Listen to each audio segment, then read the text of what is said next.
बैठ के 5-5 घंटे 4-4 घंटे सिर्फ मैथमेटिक्स कर रहे हैं। और वो भी नॉन मतलब पहले पढ़ने वाले बंदे नहीं थे, हाँ, बाद में आकर के बने कि कोचिंग में आकर के पढ़ने वाले हो गए हैं। फाइनल हो सकता था जिस पेपर में वो नहीं हो रहा है। और फिर जो मुझे माहौल यहाँ पे जो मिला, मेन अगर माहौल की मैं बात करूँ तो मुझे एक तो पर्सनल गाइडेंस मिलना स्टार्ट हो गई थी। जो बच्चे हैं अगर उन बच्चों में स्पार्क दिखता है तो वो उनको एक अलग बैच बना के उनको अलग बैच में पढ़ाना स्टार्ट कर, वहाँ पर गाइड करते हैं कि भाई यहाँ पर ये बच्चे कुछ कर सकते हैं। Yes sir.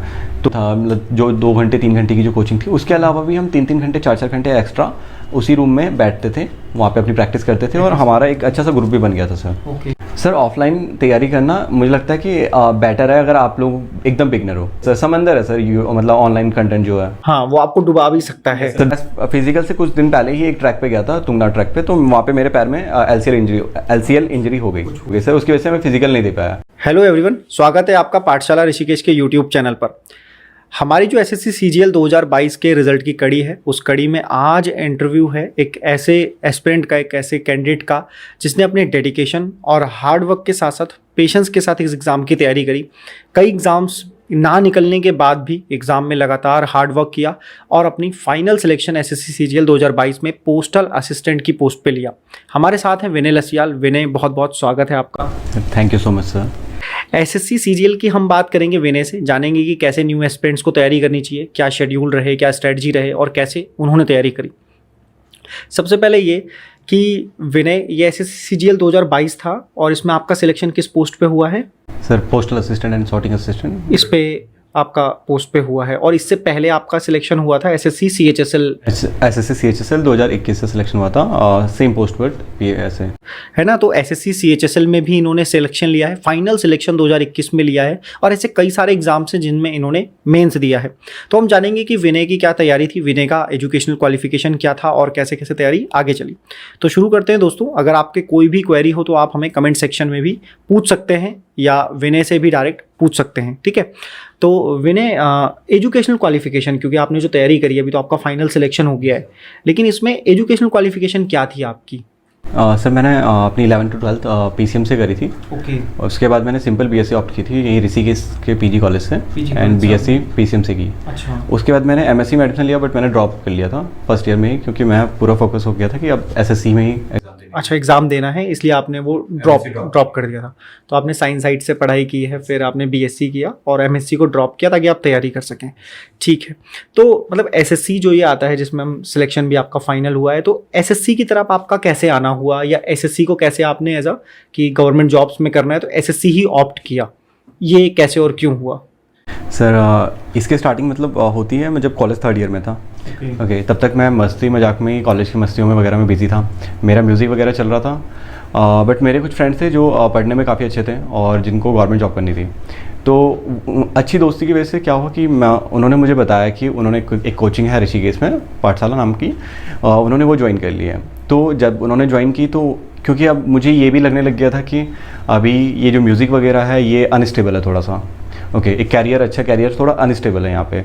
तो मैंने एक अच्छे मतलब स्टेबल कैरियर की सोची, तो मुझे लगा कि हाँ गवर्नमेंट जॉब बेस्ट है ना। तो इसलिए मैंने भी कोचिंग ज्वाइन कर ली दोस्त के साथ, है ना। 2-3 दोस्त मेरे ऑलरेडी आ रहे थे, उनके साथ मैं भी आ गया।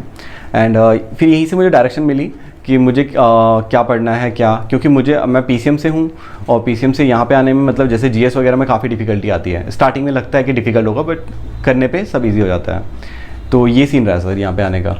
यहाँ आपको SSC के बारे में फिर पता चला, है ना। और आप मतलब विनय जो है वो बहुत अच्छे गिटारिस्ट हैं और गिटार बजाते भी हैं और सिखाते भी हैं, है ना। तो म्यूज़िक के साथ साथ उन्होंने फिर SSC की तरफ उन्हें कोचिंग में आके, जैसे कि आप कहीं भी कोचिंग जाते हैं, सीनियर होते हैं तो उनसे पता चलता है, दोस्त के माध्यम से वो कोचिंग में आए और फिर यहाँ उन्हें SSC के बारे में पता चला, ठीक है। तो विनय, आपने सिर्फ SSC ही तो नहीं दिया होगा, और भी एग्ज़ाम्स आपने दिए होंगे, तो कौन कौन से एग्ज़ाम्स आपने दिए, उनके क्या क्या रिजल्ट रहे और वो जर्नी क्या रही जब आप सीरियस होते चले गए एग्ज़ाम्स के लिए? ओके, तो सर मेरी जर्नी स्टार्ट हुई थी 2019 से, जुलाई का टाइम था लगभग। तो जुलाई में एक एग्ज़ाम मैंने दोस्तों के कहने पे भरा था, NTPC, रेलवे NTPC। ओके। तो उसी के लिए मैंने पाठशाला ज्वाइन किया था। पाठशाला में सब कुछ सही चल रहा था सर, रेलवे के लिए प्रॉपर पढ़ाया जा रहा था। और कुछ मंथ के गैप के बाद, यानी कि 2-3 महीने के बाद ही हमारा एक अलग बैच बना दिया गया था, क्योंकि हो सकता है सर हमारे जो टीचर्स हैं उन्होंने हमें स्पार्क देखा हो कि हाँ कि अलग से कर सकते हैं, बेटर कर सकते हैं अगर थोड़ा सा और काम किया जाए इन पे। तो फिर हम अलग क्लासरूम में पढ़ना स्टार्ट करें। 5-10 बच्चे थे हम जिन्होंने अलग क्लासरूम में पढ़ना स्टार्ट किया। फिर कुछ मंथ के बाद कोविड आ गया था सर, तो कोविड की वजह से हमारी पढ़ाई रुक गई थी। और 1-2 मंथ के कोविड का जो लॉकडाउन रहा उसके बाद मैंने अपनी पढ़ाई दोबारा स्टार्ट कर दी, क्योंकि मेरे कुछ फ्रेंड्स थे जो काफ़ी हद तक पढ़ रहे थे और उनको देख के मतलब ऐसा सीन हो गया था कि यार ये लोग तो इतना पढ़ रहे हैं, इस टाइम को यूटिलाइज कर रहे हैं। तो वो एक आग लग गई थी सर कि मोटिवेट हो गए, यस सर, कि मतलब पहले हम भी पढ़ रहे थे और एकदम छोड़ दिया सब कुछ, पूरा टाइम वेब सीरीज म्यूजिक को ही दे रहा था। तो वो झटका जो लगा, मतलब एक झटका बोले या आग जो लगी, हाँ, देख करके लगता है, पता चलता है कि तो फिर वहाँ पे मैंने पढ़ना स्टार्ट किया। और मैंने वहाँ पे उस टाइम को डेडिकेट किया था जीएस के लिए, क्योंकि मैंने एक माइंडसेट बना दिया था तब तक कि मैं किस चीज़ के लिए बेस्ट हूँ आई थिंक। तो मैंने सीडीएस के लिए फोकस करना स्टार्ट कर दिया। स्टार्टिंग में हाँ या स्टार्टिंग में मैं रेलवे के लिए पढ़ रहा था। मुझे गाइडेंस मिली एसएससी के लिए, बेस्ट के एसएससी नौकरी देता है, ये बात मैंने सुनी थी कि अगर नौकरी चाहिए तो एसएससी करो। ओके, तो बट मेरा ये था कि नौकरी तो कर लेंगे बाद में, देख लेंगे, क्योंकि एसएससी में एज लिमिट भी काफ़ी ज़्यादा है। और लेकिन मुझे डिफेंस में बहुत इंटरेस्ट था कि डिफेंस में बेटर करियर है। यस सर, तो मैंने सीडीएस पे फोकस किया कि सीडीएस एग्ज़ाम दिया जाए। तो मैंने सीडीएस के लिए जीएस पढ़ना स्टार्ट किया था, क्योंकि मैथमेटिक्स प्रांजल सर के साथ मेरी काफ़ी अच्छी हो चुकी थी। ओके, पाठशाला में आप मैथमेटिक्स प्रांजल सर के साथ, मैथ्स बैकग्राउंड से थे भी आप? ऑलरेडी मैं मैथ बैकग्राउंड से भी था। यस सर, तो फिर मैंने जीएस पे फोकस किया। मल्टीपल सोर्सेज मैंने जीएस के ऑनलाइन सोर्सेज, लॉकडाउन में यही चल रहा था? लॉकडाउन में यही चल रहा था। लॉकडाउन में वापस हम आए, पाठशाला ज्वाइन किया नवंबर के आसपास। तो 2 एग्ज़ाम की डेट आ चुकी थी। एक सीपीओ एग्ज़ाम जो एसएससी कंडक्ट करवाती है, यस सर, और सेकंड रेलवे एनटीपीसी, जिसके लिए स्टार्टिंग में जो सोचा था कि पाठशाला ज्वाइन करेंगे या तो, और उसी टाइम से मॉक वगैरह देना भी स्टार्ट किया था। पाठशाला ने गाइड किया कि मॉक बहुत इंपॉर्टेंट है, तो मॉक देना स्टार्ट किया। और मैंने दोनों एग्ज़ाम दिए, दोनों एग्ज़ाम इतने अच्छे गए नहीं। अच्छा, या स्टार्टिंग ही था, क्योंकि मतलब पढ़ तो रहा था बट एक पर्टिकुलर एग्जाम को फोकस करके नहीं पढ़ रहा था। यस सर, तो ये सीन रहा। उसके बाद 2021 के स्टार्टिंग में ही सीएचएसएल और सीजीएल का एग्जाम था। अच्छा, सीजीएल अगस्त में हुआ और सीएचएसएल में भी अप्रैल में हुआ। ओके, वो आपके मतलब एक पहले एग्जाम थे जो आप सही से दे रहे थे? हाँ, उनके लिए, क्योंकि अब सीपीओ के लिए पढ़ चुके थे, मतलब एक गाइडेंस मिल गई थी कि एसएससी के एग्जाम भी अच्छे एग्जाम है, अच्छी जॉब मिल जाती है। तो वो एग्ज़ाम देने की उनकी तैयारी स्टार्ट कर दी। और वो पीरियड था जहाँ पे हम पाठशाला में बैठ के एक अलग रूम में बैठ के अपना पढ़ते थे। मतलब आप एडवांस बैच में जो होते हैं कि कम बच्चे होते हैं, हाँ, हमारे सारे डाउट सॉल्व कर रहे थे, प्रांजल सर के साथ सारे डाउट हमारे सॉल्व हो रहे थे। एंड इस तरीके से हमारी जर्नी आगे बढ़ी है। बट अनफॉर्चुनेटली दोनों एग्जाम में मैं अच्छा परफॉर्म नहीं कर पाया, कुछ मार्क्स से ही रह गया था हालांकि, और ये सब चल रहा था सर। अभी उसके बाद मैंने पाठशाला छोड़ दिया था सर। 21 के बाद? 21 के मे बी अप्रैल जुलाई के बाद मैंने अप्रैल मार्च के आसपास तैयारी छोड़ दी थी या पाठशाला? पाठशाला छोड़ दिया सर। तो ये बात सर, उसके बाद मैं सेल्फ स्टडी करना स्टार्ट कर दिया। 2021 में आई थिंक मेरे कुछ एग्जाम निकले, जैसे एफकेट वगैरह। पहला एग्जाम 2021 में ही निकला था, एफकेट का सर। अच्छा। और उसके बाद एसएससी का एक सिलेक्शन पोस्ट का एग्जाम होता है, वो भी निकला था। ओके, ये मतलब एफकेट का आपका पहले एग्जाम था? पहला एग्जाम है जो निकले, मतलब अब निकलने शुरू हुए 21 में, आपने तैयारी शुरू कर दी थी 19 में? 19 के। और उस समय पर इतने सीरियस नहीं थे शुरू टाइम पे, तो कॉलेज की मस्तियों, कॉलेज में ही बिजी थे, स्पोर्ट्स वगैरह में बिजी था। मतलब लगभग जो हर एस्पिरेंट नया होता है वो शुरुआत में बहुत ज़्यादा सीरियस नहीं होता है। हाँ, तो ठीक। तो 21 में आप एफकेट वगैरह आपके निकलने लगे हैं। फिर 21 के बाद जर्नी आगे स्टार्ट हुई? 21 में सर, तो 21 में एसएससी का मतलब ये जो एग्ज़ाम थे, सीजीएल और सीएचएसएल, 2 मेन एग्ज़ाम थे, ये तो नहीं निकले सर। ठीक है, साथ साथ में और भी एग्ज़ाम मैं देता रहा, बट उनको ऐसा फोकस नहीं था कि वो उन पे फोकस करूं, बट वो कुछ उनमें से काफ़ी सारे निकले भी, काफ़ी सारे निकले। उसके बाद अगर सर 2022 तक आते आते 2022 में मैं सीडीएस पे फोकस हो गया था कि आप सीडीएस भी निकालते, क्योंकि ये भी तो निकल ही रहे हैं, तो सीडीएस। तो अगर 2022 की बात करूँ सर, तो 2022 थोड़ा इंटरेस्टिंग भी रहा, हर एक चीज़ फेस करी 2022 में। 2022 में अप्रैल में सीडीएस का एग्ज़ाम था, और जिसके लिए मैं काफ़ी मेहनत कर रहा था सर, काफ़ी हद तक पढ़ रहा था, काफ़ी टाइम दे रहा था। तो सीडीएस मैंने दिया और सीडीएस काफ़ी अच्छा स्कोर मैंने उसमें किया। एंड उसके जस्ट 10 दिन बाद, 9 दिन बाद सीजीएल का एग्ज़ाम था प्री। 2021 का सीजीएल था, 22 में हो रहा था। तो क्योंकि मैंने सीडीएस के लिए पढ़ा था, मॉक वगैरह भी प्रैक्टिस में था ही थोड़ा बहुत, तो सीजीएल भी मेरा प्री क्लियर हो गया। ओके, 2022 में। हाँ, 2021 वाला 21 वाला प्री, हाँ बिल्कुल। एंड अब मेरी एफ कैट की एसएसबी थी जुलाई में, जो पहले एफ कैट निकला था उसकी भी है जुलाई में एसएसबी थी, और सीडीएस की सितंबर में, और सीडीएस की सितंबर में थी। ओके, तो अभी और मई में सीएचएसएल का प्री था जिससे मैंने सिलेक्शन लिया 2021 वाले से। तो क्योंकि पढ़ाई का फ्लो बना हुआ था इस टाइम पे, आई थिंक मैं कह सकता हूँ कि मैं थोड़ा पीक पे था कि पढ़ रहा था, मतलब अब डेडिकेशन आ गई थी जो चाहिए थी। हाँ, तो सीडीएस का एग्ज़ाम भी निकला, सीजीएल का प्री भी निकला, एंड सीएचएसएल का प्री भी काफ़ी अच्छे मार्क्स से निकल गया था सर। आई थिंक 157 के आसपास मेरे मार्क्स थे। बिल्कुल, बहुत बढ़िया। ये तो मतलब इसमें ही तो फाइनल हुआ है फिर इसी से मुझे लास्ट में फाइनल सिलेक्शन भी, पहला फाइनल सिलेक्शन किया का 2021 का, है ना। तो यहाँ पर एस्पिरेंट्स को ये भी ध्यान देना चाहिए कि जब शुरुआत में नहीं निकल रहे थे एग्जाम, तो घबराने की बजाय और डेडिकेशन की ज़रूरत थी। खुद में देखना था कि क्या चीज़ें तैयारी की जा सकती हैं, और तैयारी जब की तो सारे एग्जाम फिर निकलने लगे। तो 2022 की जर्नी में आ गए कि सीजीएल तक। ये सर सीजीएल हो गया था। तो अभी मेरी एफ कैट की एसएसबी थी जुलाई में। ओके, तो मैंने एसएसबी के लिए फोकस मतलब तैयारी करना शुरू तैयारी कर रहा था। तो मैंने काफ़ी मेहनत करके वो एसएसबी दी, बट मैं स्क्रीन आउट हो गया, फर्स्ट ही स्क्रीन आउट हो गया। तो सर ये यहाँ पे थोड़ा सा मुझे बुरा लगा, काफ़ी बुरा लगा। और फिर मैंने कंटिन्यू रखी, लेकिन अपनी एसएसबी की तैयारी, क्योंकि मेरी सीडीएस की एसएसबी जो थी सितंबर में थी।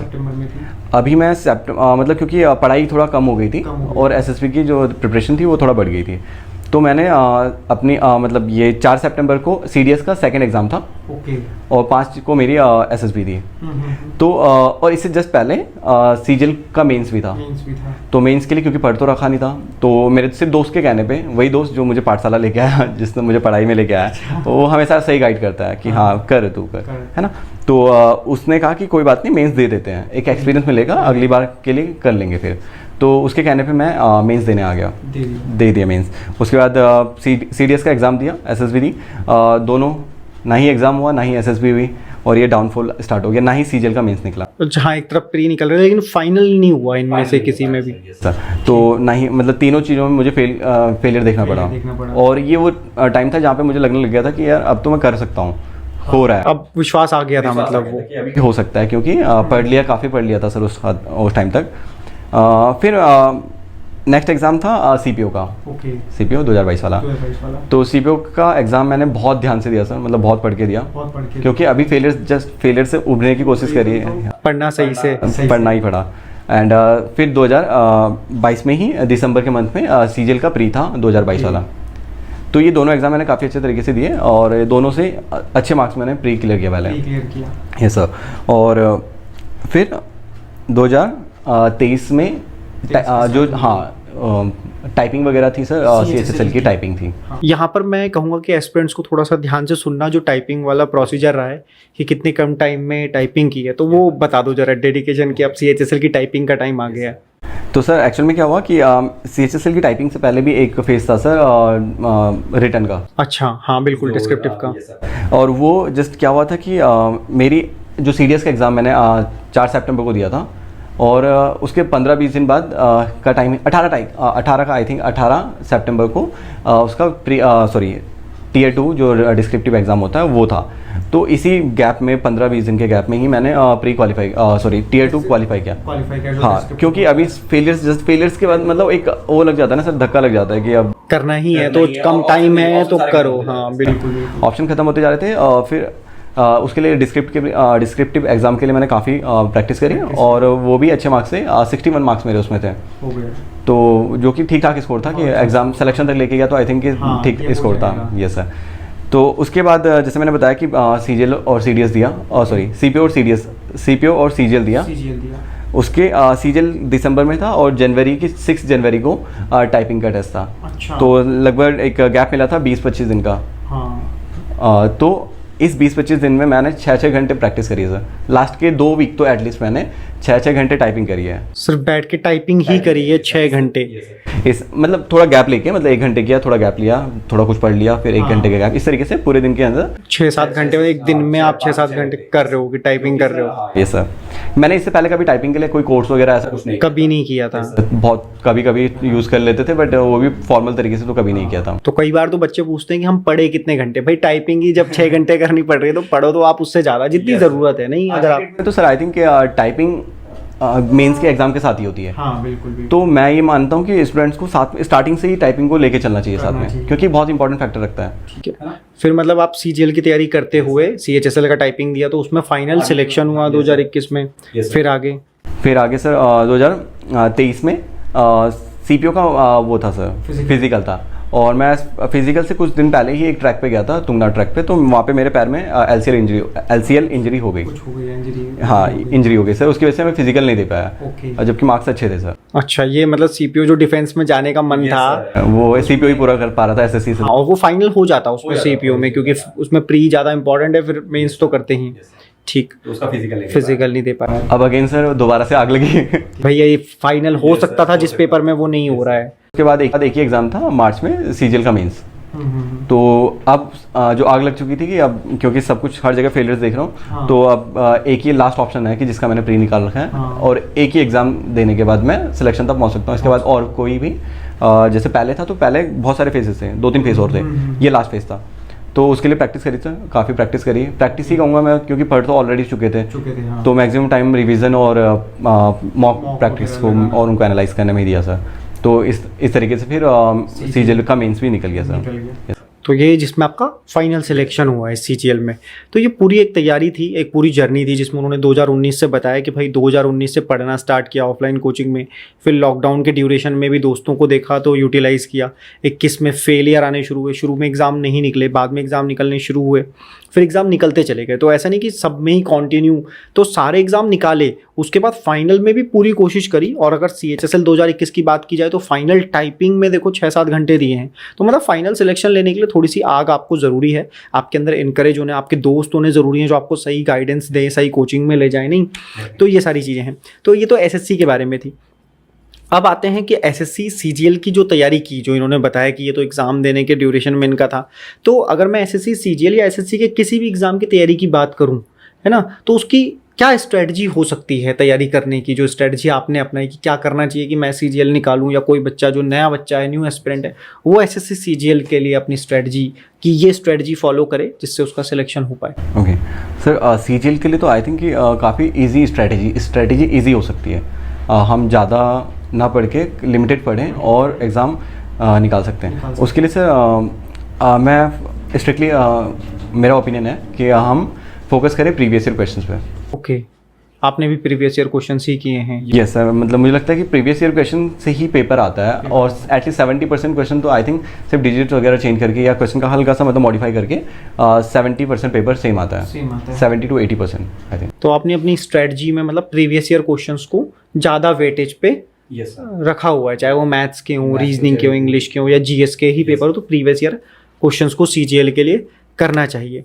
तो ये तो एक कंबाइंड एक जनरल स्ट्रेटजी आपने बता दी। अगर मैं बात करूं कि इसमें शेड्यूल कि SSC CGL का कोई बच्चा है, कोई एस्पिरेंट है ना, और स्ट्रेटजी भी उसी हिसाब से कि एक बच्चा जो CGL करना चाहता है तो उसका टाइम टेबल शेड्यूल क्या हो, या आपकी पढ़ाई का शेड्यूल क्या था 2 फेज़ में, कि पहले वाला फेज़ जब स्टार्टिंग में आप पढ़ रहे थे और वो वाला फेज़ जब बिल्कुल कि अब तो करना ही है, तो वो शेड्यूल क्या था टाइम टेबल पढ़ाई करने का?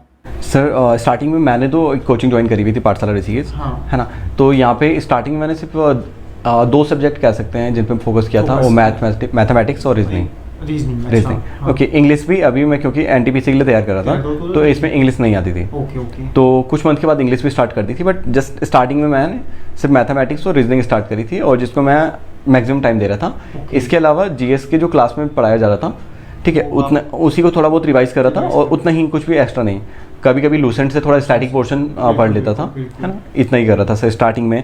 और फिर जैसे थोड़ा सा टाइम 4 मंथ 3 मंथ आगे बढ़े, मैथ्स का सिलेबस मेरा काफ़ी हद तक होने लगा, और फिर मैंने इंग्लिश भी स्टार्ट करवा चुके थे। गौरव सर हैं, गौरव सर ने नीतू सिंह जो बुक है वो उससे काफ़ी अच्छी प्रैक्टिस करवाई थी, मतलब हर एक कॉन्सेप्ट जो होते हैं वो कॉन्सेप्ट क्लियर करवा दिए सारे कॉन्सेप्ट। गौरव सर से आप पाठशाला में ही मिले? गौरव सर से मैं पाठशाला में मिला, और इवन आई थिंक मैंने FCAT एग्जाम के बारे में जब जाना, अच्छे से जाना, तो गौरव सर की एक यूट्यूब पे वीडियो है, अच्छा, पाठशाला ऋषिकेश के चैनल पे भी मिल जाएगी आपको।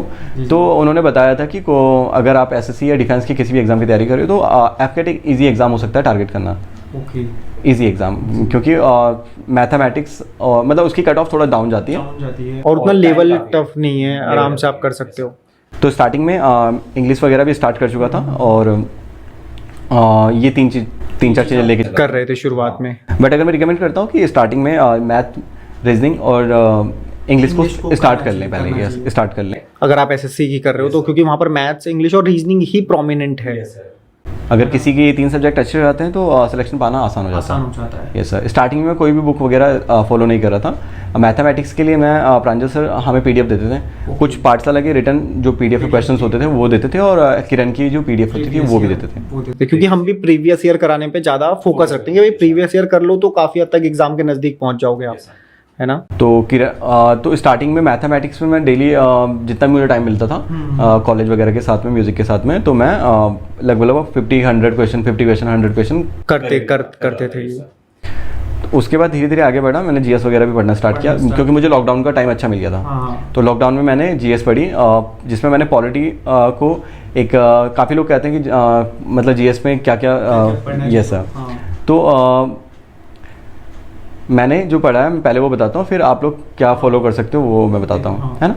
तो मैंने लॉकडाउन के पीरियड में जीएस ऑनलाइन पढ़ी, काफ़ी सब्जेक्ट जो है जीएस के वो ऑनलाइन पढ़े। जैसे कि 100 आवर्स ऑफ लक्ष्मीकांत करके एक प्लेलिस्ट है यूट्यूब पे सिद्धार्थ अरोड़ा सर की, तो वो मैं रिकमेंड करता हूँ अगर आपके पास टाइम है। डिपेंड करता है कि कितना टाइम है, मेरे पास टाइम था। हाँ, लॉकडाउन में तो बहुत टाइम था, तो आप आराम से कर सकते थे। और ज्योग्राफी के लिए मैंने आलोक सर के जो पीसीएस के लिए पढ़ाते हैं आई थिंक, तो उनके 90 लेक्चर हैं ज्योग्राफी के, तो वो मैंने कंप्लीट करे थे सर। और साथ में मैं एनसीईआरटी साइंस की पढ़ रहा था क्योंकि मैं उस टाइम पे साइंस सीडीएस को टारगेट करे, तो इस हिसाब से पढ़ रहे थे आप। ये भी जानना जरूरी है ना कि एग्जाम कौन सा था, क्योंकि ये रिक्वायरमेंट एसएससी में तो नहीं है, क्योंकि आप इतना वास्ट पढ़ोगे तो बाकी सब्जेक्ट कब करोगे। तो अगर सिर्फ सीजीएल के बारे में बात करूँ तो सीजीएल के लिए आप लोगों को ज़रूरत है, अगर आप किसी कोचिंग से हो तो उसके कोचिंग के क्लास नोट्स वगैरह आप पढ़ सकते हो, इनफ है। और उसके अलावा लूशन की बुक पढ़ लीजिए। करंट अफेयर स्टार्टिंग जस्ट आप स्टार्ट कर रहे हो तो आप डेली भी देख सकते हो, उससे आपको ये फ़ायदा मिलेगा सर कि आपको ज्योग्राफी भी कवर हो रही है, पॉलिटी भी कवर होगी और करंट अफेयर्स तो साथ कवर हो जाएगा। स्टैटिक पार्ट पूरा कवर हो जाएगा बढ़िया से अगर डेली कर रहे हो तो। स्टार्टिंग में डेली करने की जरूरत है, जब आप 6 मंथ 7 मंथ आप हो जाते हो तो आपको पता चल जाता है कि कितना लिमिटेड करना चाहिए। तो उसके बाद आप मंथली भी देख सकते हो, और अगर आप सीधे मैगजीन डाउनलोड करना चाहते हो और उनको प्रिंट आउट निकलवा दीजिए। कुछ भी ऑनलाइन में सोर्सेज बहुत सारे हैं, तो आप ले सकते हो अपने हिसाब से, आपको पता है तो। सर ये करंट मुद्दे हैं, वो ईयरली मैगजीन निकालते हैं। अच्छा, करंट मुद्दे करंट अफेयर्स के लिए एसएससी के लिए फोकस करते हैं कि एसएससी के लिए, तो आप उनकी ईयरली निकाल सकते हो। Yes sir. तो ये करंट अफेयर्स वगैरह करा है सर, और जीएस का इस तरीके से मैंने जीएस करी है। तो ये तो आपका पूरा मतलब एक शेड्यूल हो गया कि आपने कैसे कैसे चीज़ों को कहाँ से कवर करा, है ना। तो जैसे अभी जब हम आते हैं तो आपने कुछ बुक्स के बारे में बताया, तो कुछ बेसिक बुक्स जो स्टूडेंट्स के पास होनी चाहिए या बच्चों को पढ़नी चाहिए, जैसे इंग्लिश में आपने कहा कि इंग्लिश के लिए यस सर, इंग्लिश के लिए नीतू सिंह मैम की जो स्टार्टिंग में यही कम से कम स्टार्टिंग में इनफ है सर। ये स्टार्टिंग क्या सर, आई थिंक मैंने उसके बाद दोबारा कोई बुक से प्रीवियस ईयर क्वेश्चंस के लिए ली है। हाँ, उसके अलावा कोई नहीं, केवल नीतू सिंह से ही किया और उसमें आपने अपना एग्जाम क्लियर किया है। इसी तरह से अगर हम मैथ्स में आते हैं तो क्या मैथ्स में कोई बुक की जरूरत पड़ेगी आज के पैटर्न को देखते हुए? नो सर, आजकल मुझे लगता है कि मैथ थोड़ा ईजी साइड आ रही है। आपने कोई बुक ली थी? नो सर, मैथ्स के लिए कोई बुक नहीं ली है। मैथ्स के लिए सिर्फ आप ऑनलाइन पीडीएफ वगैरह डाउनलोड कर लीजिए, प्रीवियस ईयर क्वेश्चन वो भी पिनाकल की आप ले सकते हो, किरण की आप ले सकते हो, किसी की भी। यस सर, सफिशिएंट है मतलब। सॉल्यूशन आप ना देखें उसमें, सॉल्यूशन अपने रखें। अपने घर, ठीक है। और रीजनिंग के लिए कोई बुक वगैरह हो? रीजनिंग के लिए भी मैंने कभी कोई बुक नहीं ली सर, ऑनलाइन पीडीएफ है पिनाकल की। और प्रीवियस ईयर मतलब सेम कि एसएससी का जो पैटर्न है वो प्रीवियस ईयर क्वेश्चंस पर बेस है, प्रीवियस ईयर आप लोग करें, है ना, बार बार करें, यही है तरीका। और जीएस की हमने बात करी ली। तो अब बात आते हैं कि जैसे कई सारे बच्चे होते हैं तो वो स्टार्टिंग से तैयारी कब करें? कोई भी बच्चा है, कोई भी स्टूडेंट है, वो गवर्नमेंट जॉब्स की तैयारी या एसएससी की तैयारी या बैंक की किसी भी एग्जाम की तैयारी कर रहा है, तो किसी भी एस्पिरेंट को, क्योंकि आपका जो अनुभव रहा वो रहा कि आप कॉलेज ड्यूरेशन में आए और कॉलेज के लास्ट ईयर में आपने कोचिंग किया, किसी बच्चे को आप नए एस्पिरेंट को क्या सजेस्ट करोगे कि भाई कब से तैयारी करना शुरू करनी चाहिए? सर अगर किसी ने मन बना लिया सर कि गवर्नमेंट जॉब ही करनी है, तो उसे 12th के बाद ही स्टार्ट कर देना चाहिए अपना सिलेबस वगैरह या जो भी, मतलब वो एक अच्छी एज है, एक बेस्ट एज है सर, क्योंकि 12th के बाद हम काफ़ी टाइम वेस्ट करते हैं। बाहर की दुनिया भी देखना जरूरी है, बट उसके साथ हम अपनी प्रिपरेशन स्टार्ट करते हैं तो हमारे पास टाइम काफ़ी रहता है सर। बहुत बढ़िया टाइम, कभी प्रेशर फील नहीं होगा सर। प्रेशर फील नहीं होगा। 12th के बाद आप धीरे धीरे चीज़ों को करते चले जाओगे, कई एग्जाम्स की तैयारी आप एक साथ कर सकते हो थोड़े थोड़े टाइम पीरियड पर, है ना। 12th के बाद ये करना चाहिए। फिर ये तैयारी का मोड क्या होना चाहिए, मतलब ऑनलाइन करनी चाहिए या ऑफलाइन तैयारी करनी चाहिए? सर ऑफलाइन तैयारी करना मुझे लगता है कि बेटर है। अगर आप लोग एकदम बिगनर हो, अच्छा नए हो तो ऑफलाइन बेटर है, क्योंकि ऑफलाइन में आपको एक डायरेक्ट मतलब पर्सनल गाइडेंस मिल जाती है, पर्सनल इंटरेक्शन टीचर के साथ हो जाता है। और अगर कोई ऐसा है कि बाद में मतलब अगर उसने एक बार अपना सिलेबस ऑफलाइन से उसने कंप्लीट कर लिया, हाँ, तो उसके बाद वो ऑनलाइन सोर्सेज देख सकता है, क्योंकि अभी तक इतने टाइम बाद उसको पता चल जाएगा कि कौन अच्छा कंटेंट दे रहा है, क्योंकि यस सर समंदर है सर, मतलब ऑनलाइन कंटेंट जो है, हाँ, वो आपको डुबा भी सकता है, सर डुबा सकता है, यस सर। तो वहाँ से आपको एक मतलब उतना कि एक बाल्टी पानी की जितना आपके एग्जाम में यूज हो निकालना है, पता होना चाहिए। जैसे आपने क्या करा कि ऑनलाइन तब सोर्स यूज करे जब आपको पता था कि मेरे को क्या करना है और मेरे को किस चीज की जरूरत है। तो ऑफलाइन मतलब ठीक कोचिंग है, क्योंकि वहाँ पर टीचर बच्चों पे नजर रख सकता है, इंटरेक्शन रख सकता है। तो जब आप ऑफलाइन कोचिंग में थे तो ऑफलाइन कोचिंग के रिजल्ट आते रहे होंगे, मतलब पाठशाला के रिजल्ट आते रहे होंगे, तो उनसे आप मोटिवेट होते थे? Yes sir. उस टाइम पे मैं 2 लोगों को जानता था सर। अच्छा, जिनके रिजल्ट आ रहे थे? मैं 2 लोगों को जानता था सर, वैभव बडोला भैया और विकास भैया।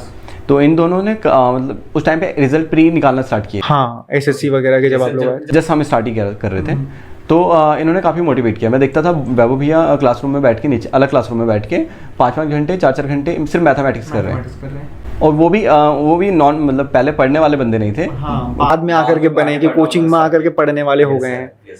मेरे साथ भी यही सीन रहा है, मतलब स्टार्टिंग में एवरेज ही रहा है। हाँ, कि मतलब एवरेज थे और एक्स्ट्रा एक्टिविटीज ज्यादा करनी है, पढ़ने को इतना नहीं कर रहे थे, लेकिन बाद में फिर लोगों को देख करके, साथियों को देख करके, मतलब दोस्त अच्छे मिले। तो वो दोस्त भी जो होता है ना आपको, मतलब जब आप ऑफलाइन में आते हो तो और ज्यादा फील होता है कि साथी आ गए हैं, ये लोग निकाल रहे हैं तो हमें भी करना चाहिए, सेम ही कोचिंग में बैठ करके। ठीक है, तो ऑनलाइन ऑफलाइन का हो गया। पाठशाला के बारे में कुछ अनुभव कैसा रहा, या पाठशाला के बारे में आप कुछ कहना चाहोगे इस अप एंड डाउन के बाद, और सक्सेस जब अब मिल गई है फाइनली, तो पाठशाला के बारे में क्या कहना चाहोगे? यहाँ के माहौल के बारे में, पढ़ाई के बारे में, पाठशाला के साथ कैसा रहा आपका जुड़ाव, वो टाइम पीरियड? तो सर मैं यही कहना चाहूँगा कि मैं लकी था सर कि मुझे फर्स्ट ऑफलाइन कोचिंग मिली और अच्छी कोचिंग मिली। मतलब क्योंकि मैं कोई भी रिसर्च करके नहीं पहुँचा था यहाँ। अच्छा। तो मुझे बेस्ट कोचिंग मिल गई, बट तो मैं लकी कहूँगा अपने आप को। तो सर स्टार्टिंग में क्योंकि मुझे लगता है कि जो मुझे गाइडेंस मिली है वो काफ़ी हेल्पफुल रही है, बहुत ज़्यादा हेल्पफुल रही है, ठीक है। और फिर जो मुझे माहौल यहाँ पे जो मिला, मेन अगर माहौल की मैं बात करूँ तो मुझे एक तो पर्सनल गाइडेंस मिलना स्टार्ट हो गई थी। ये मुझे ये भी फील हुआ बाद में कि जो टीचर्स हैं वो जो बच्चे हैं, अगर उन बच्चों में स्पार्क दिखता है तो वो उनको अलग बैच बना के उनको अलग बैच में पढ़ाना स्टार्ट करते हैं, वहाँ पर गाइड करते हैं कि भाई यहाँ पर ये बच्चे कुछ कर सकते हैं। Yes sir. तो अगर उसमें सर हमारे सारे डाउट सेशन वगैरह भी अलग से होते हैं, हमारे जो भी डाउट है उसके लिए हमें पर्सनली टाइम मिल जाता था, तो ठीक है। इसके अलावा जैसे जो कोचिंग का जो टाइम था, मतलब जो 2 घंटे 3 घंटे की जो कोचिंग थी, उसके अलावा भी हम 3-3 घंटे 4-4 घंटे एक्स्ट्रा उसी रूम में बैठते थे, वहाँ पे अपनी प्रैक्टिस करते थे, और हमारा एक अच्छा सा ग्रुप भी बन गया था सर। 2020 के एंड और 21 के बीच में हमारा एक अच्छा ग्रुप बन गया था, जिसमें हम कुछ फ्रेंड्स थे, जोशी सर वगैरह थे। तो हमने क्या करा था कि हमने सिलेबस बांटा हुआ था सर। हर दिन हम कुछ टारगेट देते थे हर एक दूसरे को, वो चीज़ पढ़ के आता था, नेक्स्ट डे सबको समझाता था। तो ग्रुप में हम मतलब ग्रुप में चीज़ें बांट के उस पढ़ रहे थे, मतलब जो एक ग्रुप स्टडी का माहौल होता है वो मिल गया था आपको यहाँ पर। ये सब मतलब बेस्ट ग्रुप मिल गया था। ये हेल्पफुल होता है ना, क्योंकि तब मोटिवेशन भी आ रहा होता है, चीज़ें खत्म हो रही होती हैं। उससे सर हेल्दी कंपटीशन भी हमें देखने को मिला कि हम सेम मॉक भी दे रहे थे साथ में। तो कभी किसी के नंबर हमसे 2 नंबर ज़्यादा आ जाए, 3 नंबर ज़्यादा आ जाए, तो हमें एक वो रहता था, टारगेट मिल जाता था कि एटलीस्ट ये पहले ये अचीव करो कि 2 नंबर 3 नंबर इस तरीके से बढ़ेंगे, ये अचीव करो। बिल्कुल बिल्कुल। तो इस तरीके से कभी हम फिर धीरे धीरे जब हम एक फेज में आने लग गए सारे, तो लगभग स्कोर सेम सा आने लग गया, किसी में किसी का ऊपर नीचे। तो ये माहौल एक ऑफलाइन कोचिंग में ही मिल सकता है सर। हाँ, जो मुझे ये सर, हाँ, ये जो मुझे पाठशाला में मिला, ऑफलाइन में जो मिलना चाहिए वो आपको पाठशाला में आके मिला, ताकि और ज़्यादा मोटिवेशन आया, फिर चीज़ें होने लगी, मतलब ये होने लगा। ठीक है, तो ये इंटरव्यू मतलब जिस दिशा में जा रहा है कि बच्चों को गाइड किया जाए, मुझे लगता है कि काफ़ी हद तक उन्हें गाइडेंस मिली होगी। यहाँ पर एक सवाल है जो शायद रह गया है बीच का, वो ये है कि मॉक के मामले में, हम मॉक वाला तो अभी वो जिक्र आया तो मेरे को लगा कि मॉक का पूछ लेना चाहिए फाइनल जाते जाते। आपने कौन कौन से मॉक प्रेफर किए थे, मतलब लाइक कौन से मॉक लगाए थे, कौन सी कंपनी के, या कहाँ से आप मॉक लगाते थे? तो सर मैंने 2020 के लास्ट में ही मॉक लगाना स्टार्ट किया था। मैंने कुछ 5-10 मॉक NTPC के लिए दिए थे, और उसके बाद मैं SSC और CDS के लिए एग्जाम दे रहा था। ये सर, तो मैंने जो साइट यूज़ करी है वो टेक्स्ट बुक है। अच्छा, टेक्स्ट बुक के मॉक आपने लगाए हैं? टेक्स्ट बुक में आप अपना अच्छा वो कर सकते हो, एनालिसिस अच्छा कर सकते हो। ये सर, टेक्स्ट बुक पे आप लोग अपना अच्छा एनालिसिस कर सकते हो, क्योंकि वहाँ पे क्राउड काफ़ी है, जिसमें टॉपर्स से लेके और जो आपसे नीचे के लेवल हैं या जिस टाइप के बच्चे हर टाइप के हैं, तो आप अपना परसेंटाइल चेक कर सकते हो सर। मैंने जो फोकस किया हमेशा मार्क्स से ज़्यादा परसेंटाइल पे फोकस किया, क्योंकि मार्क्स कई बार कम भी आते थे, तो उससे डिमोटिवेट होने से बेटर था कि मैं परसेंटाइल देख लूँ अपना एक बार। देख लेना चाहिए कि अगर आप 90 स्टार्टिंग में 80 क्रॉस कर रहे हो या 50 भी स्टार्टिंग में क्रॉस कर रहे हो, तो आप आधों से तो आगे ही हो ना सर। ये देखना चाहिए परसेंटाइल। Yes sir. और जहाँ आप 90 क्रॉस कर लेते हो तो वहाँ पे आपके एग्जाम निकलना स्टार्ट हो जाते हैं, जहाँ पे आपका परसेंटाइल टॉप 10 में आना स्टार्ट करता है, तो एग्जाम आपके निकल सकते हैं इसके चांस है बढ़िया वाला। तो वहाँ पर मतलब मॉक टेक्स्ट बुक के ही लगाए और उसमें प्रीवियस ईयर ज़्यादा करे पहले। यस सर, पहले प्रीवियस ईयर ही करने चाहिए। Yes sir. और बाद में अगर आपको टाइम मिलता है तो आप कुछ मॉक टेस्ट जो साइट के खुद के मॉक टेस्ट होते हैं वो दे सकते हो। मैंने एक और मॉक टेस्ट अभी सीजीएल मेंस के लिए भी यूज़ की थी, और वो थी एसएससी बाबा। एसएससी बाबा के मॉक आपने सीजीएल मेंस के लिए यूज़ किए थे? क्योंकि उनका लेवल थोड़ा अलग होता था, थोड़ा टफर साइड रहता था, और बट उनके सॉल्यूशन मुझे अच्छे लगते थे। जो उनके सॉल्यूशन थे मॉक के, वो मुझे बेटर लगते थे। Yes sir. ठीक है। तो गाइज़, ये हमारी तरफ से जो इंटरव्यू था वो इस तरह का था कि नए बच्चों को भी उसमें कवर किया जाए, खास करके नए को, कि कैसे तैयारी करनी चाहिए, और जो एस्पिरेंट तैयारी कर रहे हैं उनको डीमोटिवेट नहीं होना है ना। तो विनय लस्याल जी से हमने जाना कि उन्होंने अपनी जर्नी कैसे स्टार्ट करी थी, कैसे उन्होंने लास्ट सक्सेस पाई। तो लास्ट विनय, जो अपकमिंग एस्पिरेंट होंगे, जो अब नए एस्पिरेंट होंगे, उनको आप क्या मैसेज देना चाहोगे, या जिनका अभी एसएससी सीजीएल या सीएचएसएल में नहीं हुआ है और अब वो पढ़ाई कर रहे हैं, तो अब उनके लिए कोई लास्ट मैसेज आपकी तरफ से, कुछ विशेष आपकी तरफ से उनके लिए? सर मैं ये कहना चाहूँगा कि पहली बात तो ये सर कि जब हम नए आते हैं ना, तो पेशेंस ज़रूर रखिए, कि टाइम 1 साल भी लग सकता है, 6 महीने भी लग सकते हैं, और 2 साल भी और 3 साल भी लग सकते हैं। बिल्कुल। ओके, तो पहली बात तो ये पेशेंस रखिए। सेकंड सर, थोड़ा सा सेल्फिश बनिए। मैं सेल्फिश वर्ड थोड़ा सा हार्ड हो सकता है, बट ये यूज़ करना चाहूँगा, क्योंकि हमें लगता है कि हमारी ज़िंदगी बहुत सारे लोगों से चल रही है सबके साथ। हाँ, बट हमें थोड़ा सा सेल्फिश इस तरीके से होना चाहिए कि अपने जो 24 आवर्स हैं उसमें से मैक्सिमम टाइम हम अपने खुद को दे पाएँ, मैक्सिमम दे पाएँ। और मैं ये भी कहूँगा कि 1-2 दोस्त जरूर रखिए, अच्छे दोस्त रखिए, ठीक है। थोड़ा बहुत टाइम वीकेंड वगैरह पे आप अपने लिए निकालिए, जाना जरूरी है सर। अपनी हॉबीज़ वगैरह फॉलो करिए। बिल्कुल। अदरवाइज डिप्रेशन भी हो जाता है कि आप जब बहुत लॉन्ग जर्नी हो जाती है, आप करते रहते हैं, तो फिर सर, क्योंकि एसएससी लॉन्ग जर्नी ऑब्वियसली है सर, हो जाती है। 1 साल 2 साल तो कम से कम आप मान के चलिए, एग्जाम सक्सेस मतलब आपका फाइनल सिलेक्शन तक अगर आपके सही टाइम पे एग्जाम वगैरह हो रहे हैं, तो 1 साल से 2 साल आपको फाइनल सिलेक्शन तक लगेगा, और इस बीच में आपको कई बार डिप्रेशन भी देखना पड़ेगा। तो अगर आपने कोई हॉबीज़ वगैरह है, फ्रेंड्स हैं, तो इनके साथ भी थोड़ा सा टाइम आप ज़रूर स्पेंड करें। ये है। ठीक है गाइज, तो ये न्यू एस्पिरेंट के लिए मैसेज था कि उन्हें डीमोटिवेट नहीं होना है, और साथ साथ वो अपनी जर्नी को कंटिन्यू रखें, अपने लिए ज़्यादा टाइम दें, और एसएससी सीजीएल की अच्छे से तैयारी करें। तो फिर से मुलाकात करेंगे आपसे एक नए कैंडिडेट के साथ जिसने सिलेक्शन लिया होगा। तब तक के लिए धन्यवाद।